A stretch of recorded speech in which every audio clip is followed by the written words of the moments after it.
Number 15. Kendra Nance. In what one news headline described as just another day in Chicago, a woman nearly ran over her boyfriend with her vehicle in a fit of rage after an argument erupted between the Windy City couple in April 2023.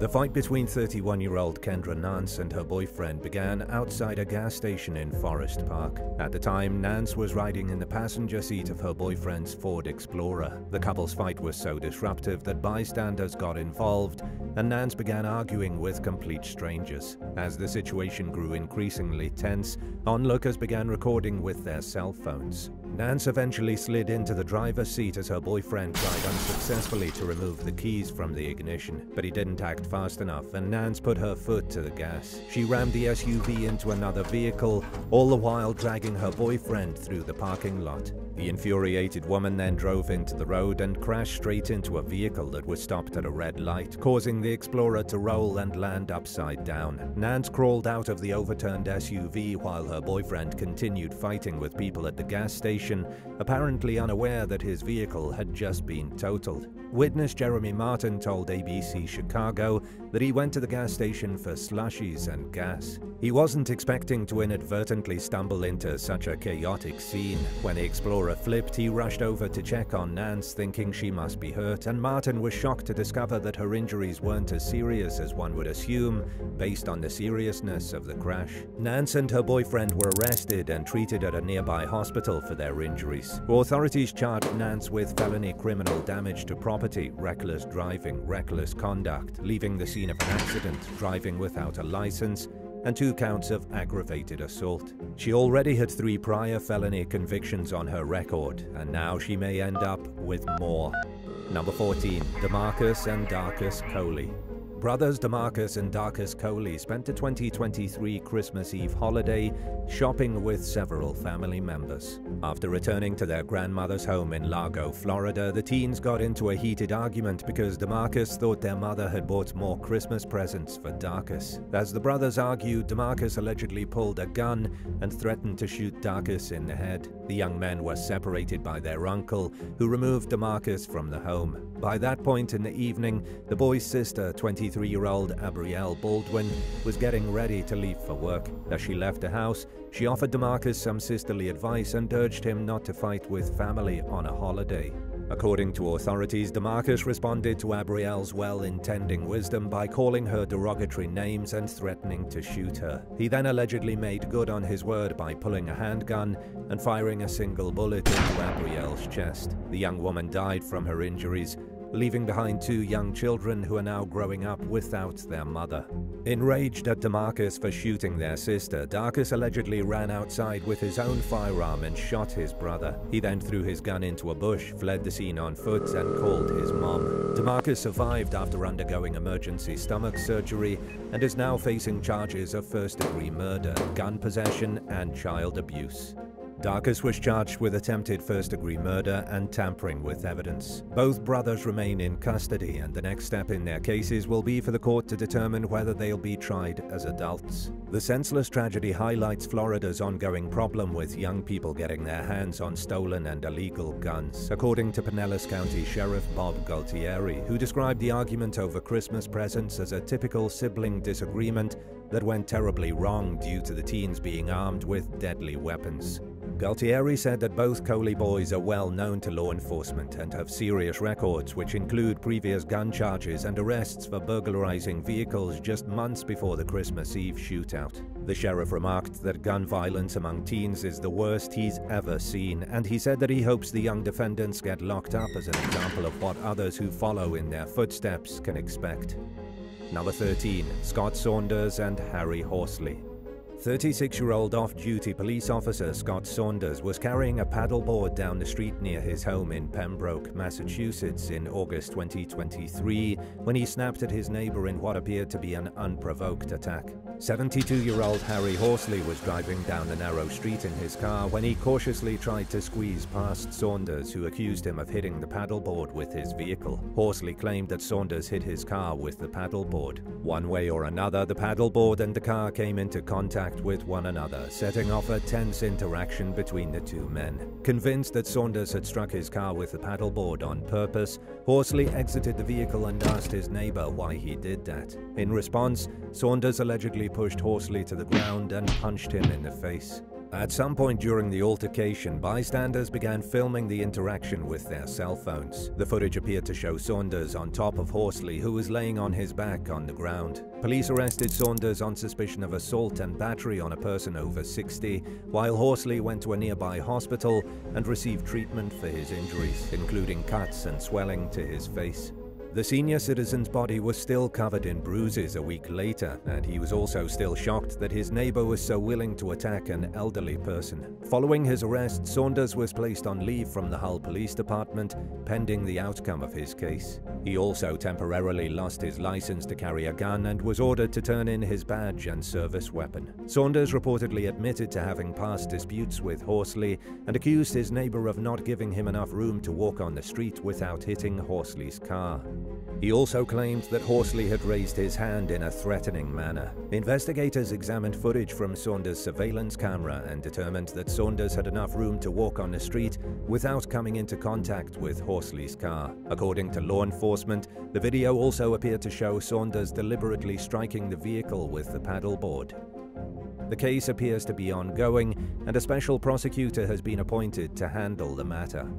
Number 12. Ramon Vasquez. One young man lost his life and another threw away his future when a fender bender in Fort Bend County, Texas ended in a senseless tragedy in October 2021. 20-year-old Humphrey Maguire was less than a mile from his home when he T-boned a vehicle being driven by 19-year-old Ramon Vasquez.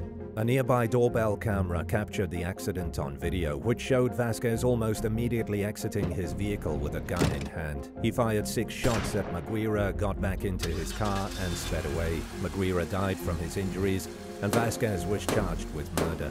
Records show that Vasquez was found guilty of the charge. He's currently serving a 30-year prison sentence. He'll become eligible for parole in 2036 at the age of 34, but could remain behind bars until 2051.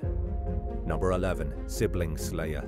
In early 2020, a fight between a Wisconsin man and his sister over their water bill spiraled out of control on a level that neither party was probably expecting. 32-year-old Deandra Bell and 31-year-old Mashala Pabai were arguing at their home in Milwaukee when Bell began shoving Pabai, pushing her into another room and over the arm of their living room sofa. Pabai choked her brother and punched him in the head before walking away from the altercation.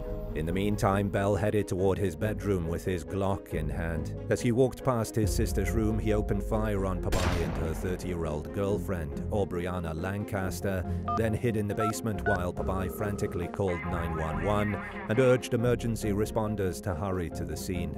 Both women died from their injuries. Before taking her last breaths, Pabai told law enforcement that her brother was responsible for the shooting. Bell surrendered peacefully to the police. He told investigators that Pabai charged at him as he walked past her room and admitted that he shot his sister multiple times. Prosecutors charged Bell with 2 counts of reckless homicide. After initially cooperating with the police, he maintained his innocence in court, claiming he acted in self-defense. In an attempt to clear his name, Bell filed motions to admit the testimony of Conrad Zvara, a retired Milwaukee police officer who also claimed to be a use-of-force expert. In a report submitted to the court, Zvara admitted that he was not a legal expert, but said that he could provide some insight into the dynamics of what constitutes legitimate self-defense.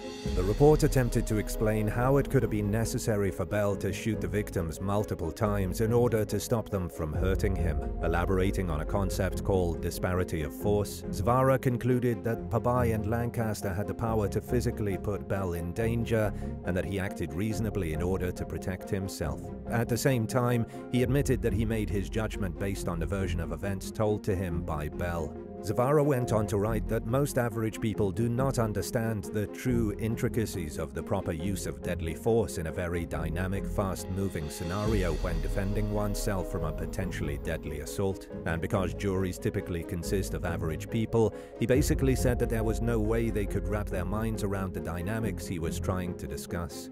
Long story short, Zavara eventually admitted that he really couldn't offer the type of expertise that would be useful in court, and the judge ruled against allowing his testimony. The case dragged its heels through the court system for nearly 4 years before Bell pleaded guilty in 2023 to reduce charges of homicide by negligent handling of a dangerous weapon and second-degree reckless homicide. In early 2024, the judge sentenced him to 14 years in prison, followed by 6 years of extended supervision. He received credit for the nearly 4 years he had spent in county jail, which means that he'll serve about 9 more years before he's released on probation. The court hearings revealed a tragic story about a brother and sister who once acted as one another's biggest source of support. After growing up as a Jehovah's Witness, Bell had come out as gay before the deadly shooting and was struggling financially. Life wasn't easy for Bell and Papai, but they had each other's backs until that fateful Saturday evening when things took an unexpected and deadly turn. Number 10. Super Bowl parade shooting. On Valentine's Day 2024, thousands of Kansas City residents gathered to celebrate the Chiefs' recent Super Bowl victory with a public parade. 2 young men began to argue during the event, and before anyone around them could figure out what was going on, they began shooting at one another. Later identified as 23-year-old Lindell Mays and 18-year-old Dominic Miller, they were both shot multiple times but survived. A third suspect, 20-year-old Terry J. Young, was also seen firing a gun as the argument spiraled out of control. 24 innocent bystanders were struck by the gunfire, including 43-year-old Lisa Lopez Galvan, also known as Elizabeth Galvan, who died from her injuries. Around half of the 23 surviving victims are teenagers or younger, and at least 3 of the 9 suspects who have been charged in connection with the senseless violence are teens. Some of the teenage suspects could end up being tried as adults. According to court documents, a witness told police that the argument began when 2 groups of parade-goers accused one another of staring at each other. Court documents state that the shooting began after someone made a death threat. Lindell Mays allegedly fired the first shot, while Dominic Miller is accused of firing the shot that killed Galvan. Mays took 9 bullets to the face and body and had his jaw wired shut. He remained heavily sedated, even after being released from the hospital and taken to jail.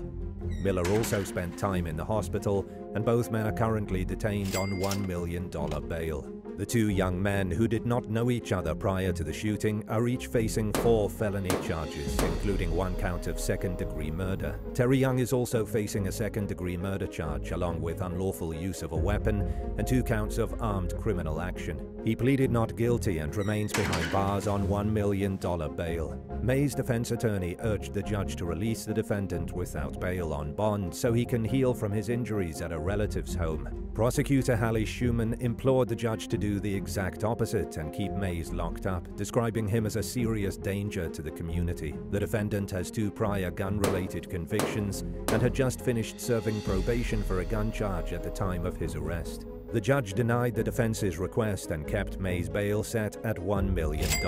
According to police documents, Mays admitted to his role in the shooting and that his actions were stupid. The outcomes of his and the other defendants' cases remain to be seen. Number 9. Basketball stars butt heads. Joshua Arrington was a basketball star at his high school in Queens with a promising future ahead of him. Sadly, the 6'8" senior's ambitions of going pro were cut short just months shy of his graduation in late 2011. Arrington had come across a female friend's Facebook post about men being unfaithful lovers and came to the woman's defense in response to a comment from 23-year-old McHarland Cottier telling her that she'd never find a good man with such a bad attitude. The men got into an argument over Facebook Messenger, and Arrington challenged Cottier to meet up for a fight. Cottier allegedly took up on the offer, but by the time he arrived, Arrington had realized that they had gone to school together and wanted to make amends. He tried to explain this as he approached Cotillier's car, but was shot twice in the stomach and once in the arm. Arrington was lucky to survive, but lost his right arm due to blood loss and, along with it, any hope of a future as a professional basketball player. Law enforcement caught up with Cotiller at an extended stay hotel in Marietta, Georgia. He was convicted of attempted murder in 2014, but won a new trial after it was discovered that one of the jurors concealed information. Cotiller was acquitted during his second trial. Number 8. A family massacred. The affluent Chicago suburb of Tinley Park is considered one of the safest communities in the United States, but it was recently rocked by an unspeakable tragedy that is rarely seen in any American neighborhood. Early one Sunday morning in January 2024, police responded to a 911 call at a local residence and found a mother and her 3 adult daughters dead in the home's basement. 59-year-old Majeda Qasim, 25-year-old twins Halema and Zahia Qasim, and 24-year-old Hanan Qasim had all been shot dead in cold blood. Majeda was shot 7 times, while Halema, Zahia, and Hanan were each shot twice. The slain matriarch's husband and the young woman's father, 63-year-old Maher Qasim, was taken into custody without incident. The Qasim's 19-year-old son was also in the home at the time, but was physically unharmed. According to prosecutors, Qasim opened fire on the 4 women during an argument, using 2 different guns to slaughter Majeda and his daughters. He reportedly confessed to the quadruple murder and is cooperating with police. Qasim faces 4 counts of murder and remains held without bond. By the time the Qasim's teenage son awoke to the sound of gunshots, his mom and 2 of his sisters had been killed. He entered the room moments before his father shot the 4th victim. It's hard to imagine how a disagreement between loved ones can lead to such extreme violence. According to police, Qasim said that the fatal fight began as an argument with one of his daughters about the family's finances. His wife and other 2 daughters intervened in an attempt to de-escalate the situation, but sadly, the exact opposite happened. Tinley Park Mayor Michael Glotz described the horrific tragedy as a stark reminder of how quickly domestic violence can escalate. There was no prior history of police visits to the home, which only makes the massacre even more shocking. According to prosecutors, Qasim seemed disgruntled about how he felt he was treated at home. He reportedly told investigators that he had recently retired after working for 40 years and that his wife treated him like a dog. Number 7. TV show disagreement turns violent. 26-year-old Jared Gurman's girlfriend was driving him home from a bar in Long Island, New York in 2012 when the couple started arguing about the hit AMC series The Walking Dead. Gurman insisted that it was possible for someone to wake up from a coma in real life and be surrounded by zombies, like the show's main character, Rick Grimes, experiences in the first episode. He also believed that the US government was capable of releasing a zombie virus. His girlfriend found his theories ridiculous, which apparently offended Gurman, and it led to a heated fight between the pair. She decided not to stay overnight at his house, and he took her home. But the argument continued throughout the night over text, prompting the girlfriend to return to Gurman's house several hours later to check on him. She was concerned by the man's adamant behavior and hoped to calm him down, but was shot as soon as she walked into the house. Gurman drove his injured girlfriend to the hospital, where she was treated for a pierced lung, a pierced diaphragm, and a shattered rib. Police arrested Gurman a little while later. His lawyer argued that the shooting was accidental, while the prosecutor pointed out that it's never okay to brandish a weapon during an argument. She also mentioned how Gurman was lucky that the woman survived and that the outcome of the situation wasn't worse. He pleaded guilty to first-degree attempted assault and received a 3.5-year prison sentence. Number 6. Birthday bash ends in bloodshed.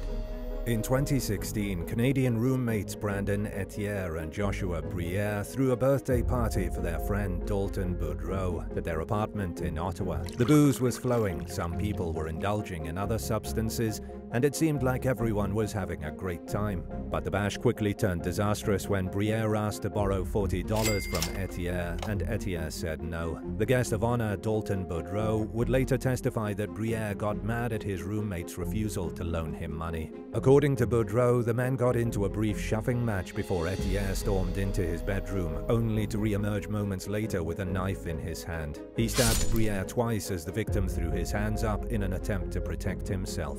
Briere died from a stab wound to the heart, and Etienne was promptly arrested. The accused killer admitted to manslaughter, but prosecutors decided to move forward with a murder case, which finally went to trial in May of 2018. In addition to testifying about the fatal fight, Boudreau told the court that Etienne and Briere had gotten into a heated argument earlier that evening, but that things had cooled off, or so everyone thought. Several other witnesses took the stand and shared similar accounts of what happened. Etienne's attorney based his defense primarily on the defendant's level of intoxication. He drank for hours leading up to the stabbing, and the only intended use of his knife that night was to cut lines of cocaine. Nobody expected the night to take such a horrifically wrong turn, including Etienne, who told the court that he only meant to cut Briere, not to kill him. But there was no question that Etienne caused his friend's death, and the jury found him guilty of the murder charge. He was sentenced to life in prison with a minimum of 11 years. In a case like this, nobody wins. Spectators on both sides of the courtroom wept as the case came to its unavoidably tragic conclusion, which left one man dead and another with his life essentially ruined. Briere's mother, Holly Briere, told the Ottawa Citizen that she was heartbroken over both the loss of her son and for the heartbreak that Etienne's family was going through. Number 5. Valet violence. On what began as a normal day in December 2021, Alton Williams went to his job as a valet at the Ace Hotel in New Orleans. Another local resident, Levansel Kerr, went to the hotel with plans to hang out in the lounge. It would have been better if the two men had never crossed paths, but they did, and by the end of the night, Williams would be dead from a gunshot wound, while Kerr was in the hot seat for shooting him. According to news reports, Kerr and Williams got into an altercation over a parking spot. Kerr claimed that Williams was the aggressor, telling the police that he acted in self-defense when the valet pulled a gun and demanded money. He insisted that using deadly force was a last resort and that he felt it was necessary. Authorities allowed Kerr to walk free without charges while the investigation played out, leaving Williams' mother feeling let down by the justice system. A few weeks after the shooting, Clara Williams Zanders told local station WDSU that she did not feel like law enforcement had gotten to the truth about what happened. Something about Kerr's story didn't seem to add up to Zanders, and she only grew more confident that something was amiss after speaking with her deceased son's co-workers and others who were at the hotel that night. The grieving mother said that she wanted to make sure police investigated the case thoroughly and that due justice was delivered. Kerr stuck to his story, however, and was never criminally charged with Williams' death. According to a lawsuit Kerr filed against the Ace Hotel in 2021, a different valet worker had given him permission to park on the street outside the building. He only spent a few minutes inside before deciding that he wanted to go somewhere else and returning to his car. As Kerr prepared to leave the property, Williams allegedly approached him and demanded $30. Kerr refused to hand over the cash, explaining that he had worked out an arrangement with another valet employee. But Williams was unwilling to take no for an answer, according to Kerr's version of events, and was now demanding $50 while displaying a gun in his waistband and trying to open Kerr's car door. Fearing for his life, Kerr grabbed his own weapon and shot Williams, then immediately called 911 and attempted to perform CPR. In the lawsuit, he claimed that Williams' supervisors weren't surprised about the violent confrontation. Williams had allegedly demanded money from guests on at least 2 prior occasions and escalated his demands when people didn't want to pay, despite the hotel's valet service being cashless. Kerr blamed the Ace Hotel for continuing to employ Williams, despite knowing about these past incidents. The lawsuit alleges that if the business had done the right thing and fired Williams, the violent encounter between him and Kerr never would have happened, and he would most likely still be alive. While the outcome of the civil case is unclear, it appears as though Kerr was ultimately cleared of any wrongdoing, and that the shooting was deemed a justified case of self-defense. Number 4. Maskless cigar thief versus store clerk. One day in August 2020, 35-year-old Adam Zaborowski entered a cigar store in Bethlehem, Pennsylvania. He refused to wear a mask despite the store's policy requiring a face covering and a state mandate that was in effect at the time. A worker offered to provide him with curbside service, but Zaborowski argued that he wasn't required to wear a mask inside the store before grabbing 2 cigars and running away. The store clerk chased after Zaborowski, who pulled out a semi-automatic handgun and fired several shots in the air. He also fired a shot at the employee, but thankfully nobody was injured. Police obtained a warrant for Zaborowski's arrest and staked out his home the next day, but he somehow managed to get in his vehicle and drive off without being stopped. Officers followed him to an intersection where he got out of the vehicle and began shooting at them. They returned fire, shooting Zaborowski in the lower body, then began to administer first aid. After receiving treatment at a hospital for non-life-threatening injuries, he was transferred to a local jail. He was still behind bars awaiting trial on multiple charges related to his alleged crimes when he took his own life in April 2020. Zaborowski had had a tough time dealing with the stressful effects of the coronavirus pandemic, according to his lawyer, John Waldron, who described the man's violent behavior as completely out of character. Shortly before the shooting, he had lost his job and custody of his child, which seemed to trigger the downward spiral that ultimately led to his arrest and death. Number 3. Cop's career is cut short. After escaping an abusive relationship back in 2008, 22-year-old Zena Ramos of Cicero, Illinois, stole a $15 shirt because she desperately needed clothing. She got caught and pleaded guilty to a misdemeanor theft charge, and the case was expunged from her record after she successfully completed a 6-month conditional discharge. After squaring away her criminal case, Ramos focused on moving forward with her life. In an effort to put the incident behind her and establish a stable career, she pursued her criminal justice degree and went on to attend the Cook County Police Academy. After graduating from the program in 2021, Ramos was hired as a police officer for the town of Cicero. She served on the force for a year before deciding she wanted a change of pace. Ramos applied to work for the nearby Riverside Police Department and was hired in 2023 after completing her entrance exam and interviews.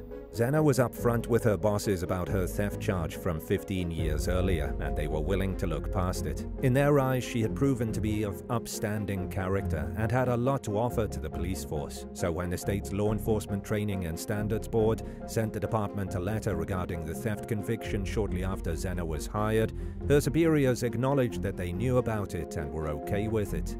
But the Training and Standards Board denied Zena's recertification anyway, which meant that she could no longer work as a cop, even if the police department wanted her to continue working for them. Under state law, the board was acting within its right to deny recertification to Ramos, but its response over what seemed to many like a forgivable mistake came across as particularly harsh. In a letter obtained by the Chicago Tribune, General Counsel Patrick Hahn explained that the decision was made after state law compelled the board to review applicants for past involvement in crimes of moral turpitude. Hahn wrote that past behavior is a logical predictor of future behavior, implying that Zena was likely to steal again in the future because she had stolen one time in the past. The letter further explained that while the decision may have seemed unfair, the board had a duty to ensure the credibility of sworn law enforcement officers, especially because cops often testify in trials as witnesses for the state. Ramos was devastated to learn that the career she loved and had just started was already over because of something that had happened nearly half her life ago. Her bosses at the Riverside Police Department kept her on as a civilian employee and threw their support behind her while she challenged the board's decision. She also received some help from State Representative LaShawn K. Ford, who pushed for Zena's recertification. In September 2023, Zena received news that her efforts had finally paid off. The board had reversed its decision and she was recertified, which meant that she could go back to doing what she loved. She was sworn into the department during an emotional ceremony that was presided over by Village President Joseph Ballerine, and the community welcomed her back onto the force with open arms. Number 2. Deadly paranoia. At a time when 22-year-old U.S. Army soldier Richie Braden and his wife Kenesha Johnson should have still been in the honeymoon phase of their marriage, they were instead plagued by arguments. They got into a particularly vicious disagreement one day in May 2016 when Braden got angry at Johnson for a photo she posted of herself on social media. There was nothing inappropriate about the picture, but Braden thought his wife was trying to attract attention from other men. But he felt bad enough to apologize, and Kenesha thought everything between them was fine until he showed up at her job in a rage and continued to take his insecurities out on her. Braden was supposed to be on base at Fort Hood that morning, so Johnson was surprised to see him pull into the parking lot at the Walgreens where she worked. She went outside and they argued in the parking lot, where Kenesha tried convincing her husband that she wasn't doing anything shady behind his back and that his attention was enough for her. But Braden was in no mood to listen to reason, and Kenesha eventually gave up on trying to have a rational conversation. As she turned to re-enter the building, Braden shot at her twice, missing her once and striking her in the leg. She ran inside and locked the doors. 35-year-old former Marine TJ Antel witnessed the incident and tried to perform a citizen's arrest on Braden, who refused to comply with his orders and shot him in the head. Antel was pronounced dead at the scene, and Braden turned himself into law enforcement a little while later. Just 6 weeks into Braden and Johnson's marriage, a man was dead, another man's life was ruined, and a woman narrowly avoided paying with her life simply for posting an attractive photo online. Thankfully, Braden will most likely never see freedom again. He was convicted of murder and aggravated assault with a deadly weapon and was sentenced to life in prison. And now for number 1. But if you want to hear more bizarre and crazy stories, stay tuned after the video for some more content. Number 1. Ripped Pants Cover-Up. 27-year-old Aaron Siebers of Denver, Colorado was skateboarding in his Blockbuster uniform one day in 2009 when he fell and ripped his work khakis. They were his only pair and he was scheduled to work that evening, causing him to worry that he would be written up for wearing the wrong pants on the job. And he didn't want to call in sick, so he allegedly came up with a wild story about being assaulted on his way to work in hopes of explaining the damage to his pants and avoiding a reprimand from his boss. According to police, Siebers stabbed himself in the leg, stomach, and face before entering the store. He told his supervisor that 3 Hispanic men had approached him on a nearby bike path and demanded his wallet, and that the attackers stabbed him when he refused to hand it over. Siebers said that he managed to break free from the thieves and ran the rest of the way to his workplace. The police were called and he was taken to the hospital where he received stitches to seal a leg wound. Based on Siebers' account of where the assault took place, investigators determined that the suspects would have to walk past a Target store in order to get to the location. Law enforcement obtained the store's surveillance footage but could only find video of Siebers walking to and leaving the location by himself.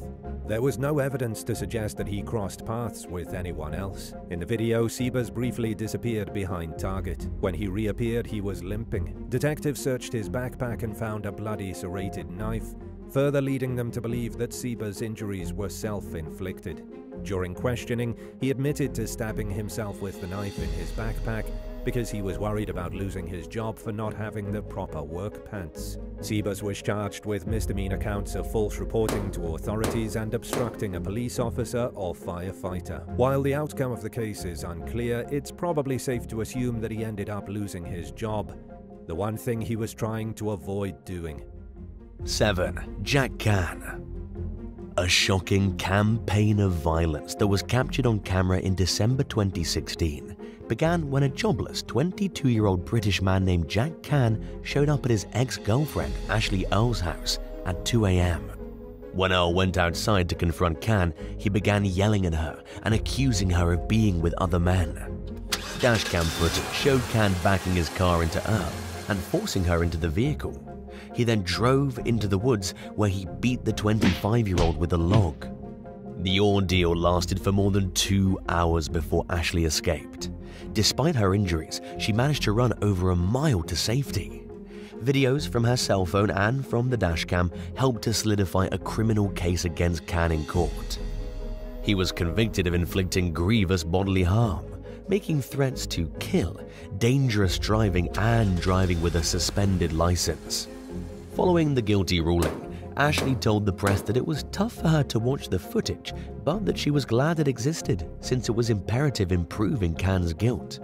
She urged other women to have cameras installed on their vehicles to help ensure that abusive thugs are held accountable for their actions.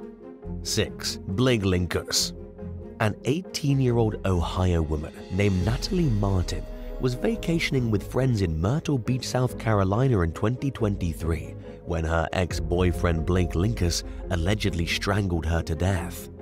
The young woman was staying in a rental house with her travel companions, who were unaware that anything was wrong until Blake emerged from Natalie's room one morning. He was suffering from a self-inflicted stab wound to the chest and said that Natalie's not waking up. Realizing that something was very wrong, 2 of Natalie's friends rushed into the room and attempted to perform CPR. But her body was cold and stiff, and they quickly realized that she'd been dead for hours. According to police documents, Natalie had been arguing with Blake the previous day over accusations that she was texting another man.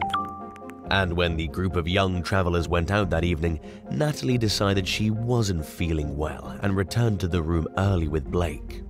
Later on, 2 other group members had to enter the house through a back door because nobody answered when they knocked on the front door.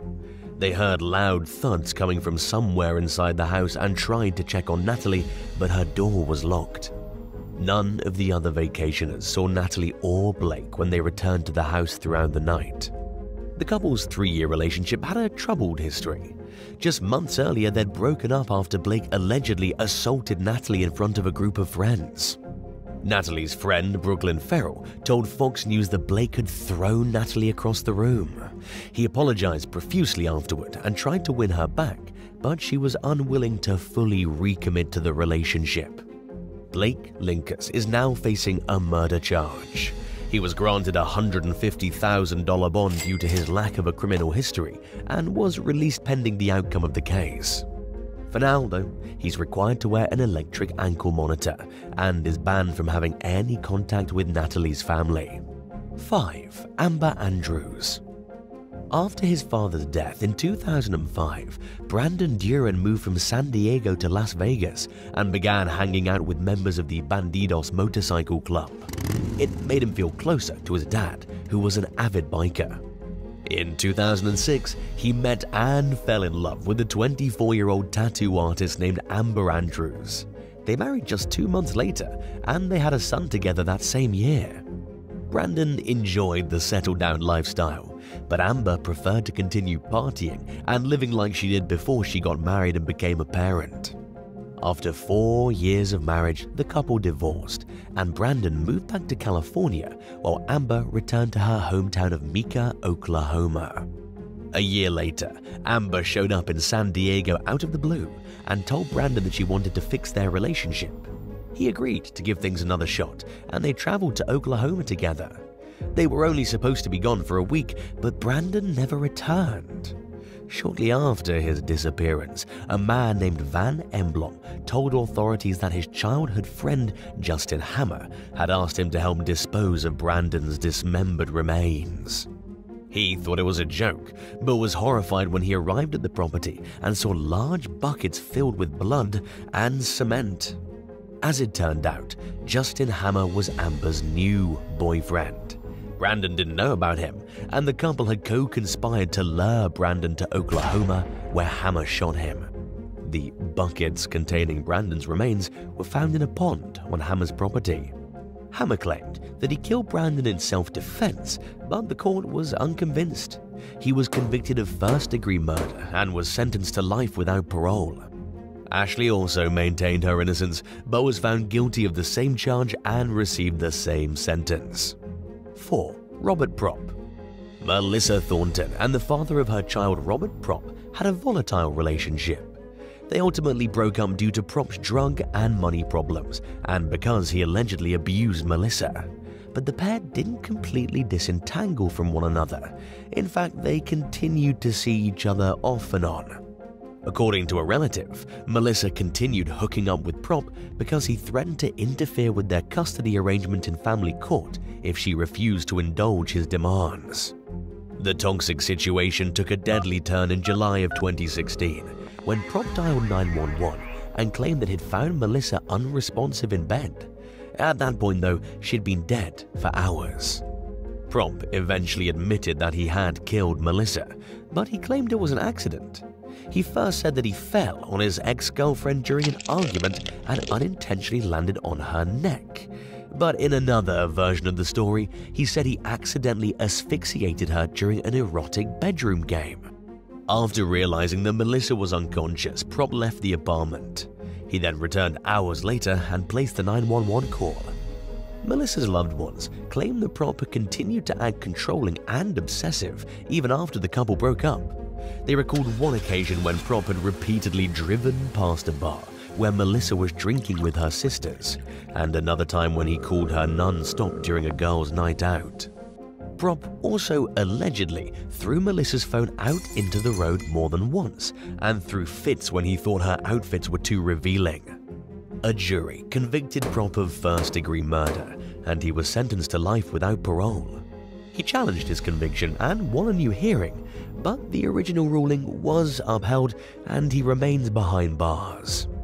3. Todd Winkler. One morning in February 2012, 44-year-old Todd Winkler showed up at his neighbor's house in Cameron Park, California, and asked them to call 911. He said that he'd been involved in a deadly dispute with his wife, 37-year-old Rachel Winkler. Responding officers could immediately tell that Rachel had been dead for several hours. She was covered in stab wounds and defensive wounds, and there was blood everywhere. There was also a pair of scissors near her body. Investigators soon learned that Rachel had been having an affair for over a year with a man named James White, and Todd knew about it. Todd told police that he'd gone over to Rachel's house that morning to talk about the possibility of fixing their marriage. He claimed that she threatened to have her illicit lover hurt him if he tried to get her parental rights to their children taken away. According to Todd's version of events, Rachel attacked him with a pair of scissors. He wrestled the scissors out of her hands and stabbed her several times in self-defense, then fled from the home.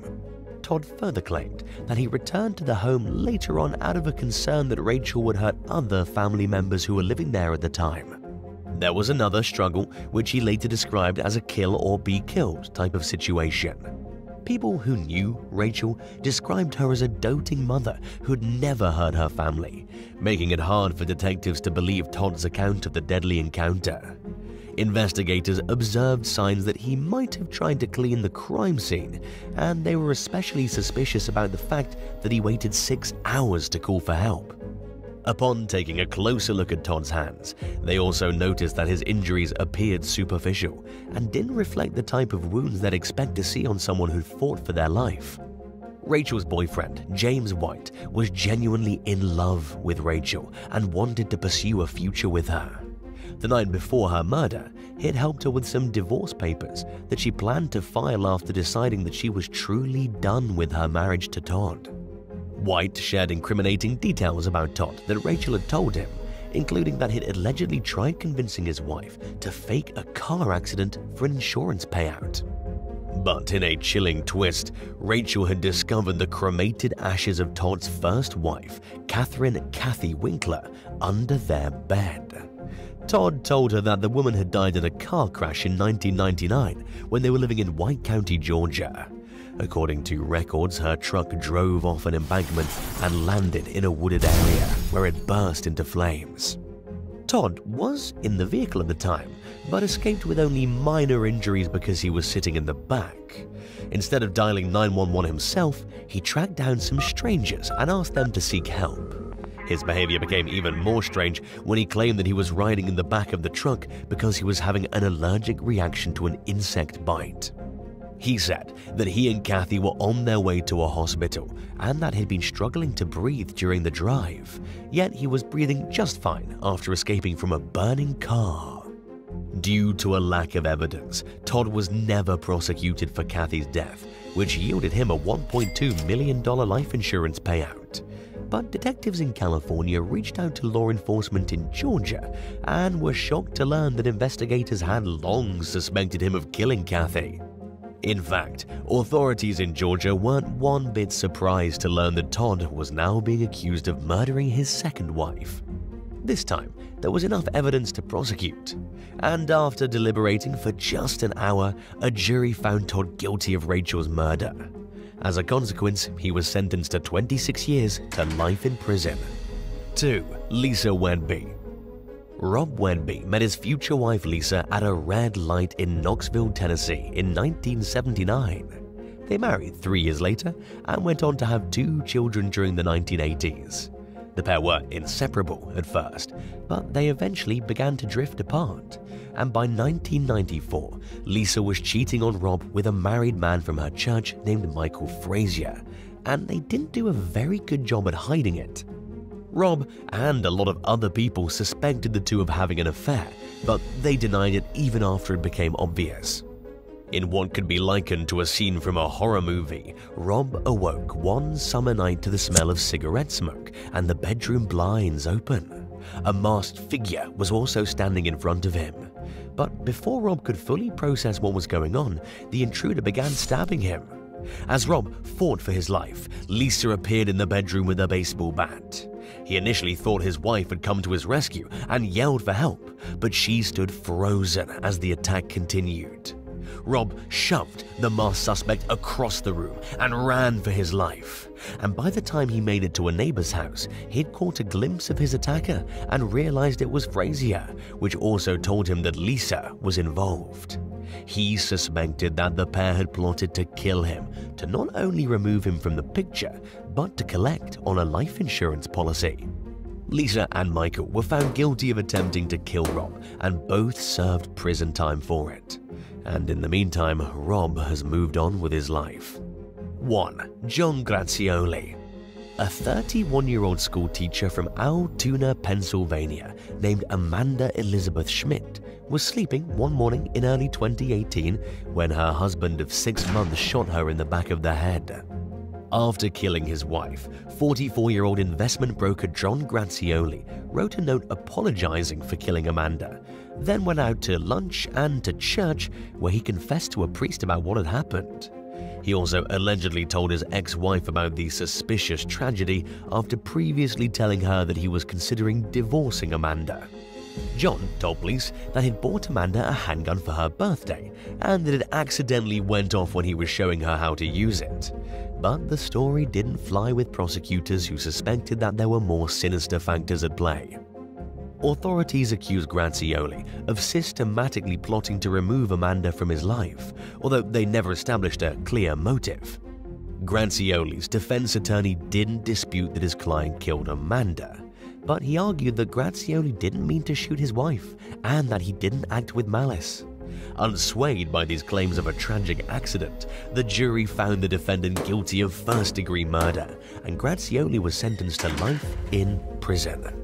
At his sentencing hearing, the judge overseeing the case gave him one last chance to come clean and admit why he killed Amanda.